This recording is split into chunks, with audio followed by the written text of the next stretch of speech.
कसा एक नंबर. नमस्कार मित्रांनो, तर ही पण गाडी विकायलाच आहे.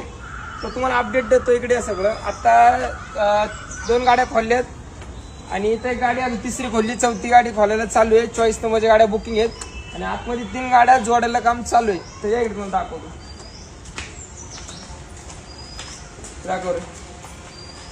ही गाडी खोललेली आहे, 2 चारशे वरती आहेत. ही चौथी गाडी आहे. परत आतमध्ये तिकडं तिथे गाडी जोडली, तिथे एक गाडी जोडली, तिकडे आतमध्ये काम चाललंय. तिथे एक लाल गाडी जोडलेली आहे आणि ही एक लाल गाडी जोडलेली आहे. हे आजचं काम आहे. ही गाडी 24 नंबर बुक झालेली आहे पिंपरी चिंचवड मध्ये. 51 नंबर आहे. तर ही गाडी पूर्ण टॉप टू बॉटम खोलून आपण बनवणार आहे. आणि समोर लाल गाडी ती पण त्यांचीच आहे. 2 गाड्या त्यांनी बुक केल्या आहेत आपल्याकडे 51च्या. तर लवकरच ही गाडीची रिलीज आणि ती गाडी आज संध्याकाळपर्यंत फायनल होईल. धन्यवाद.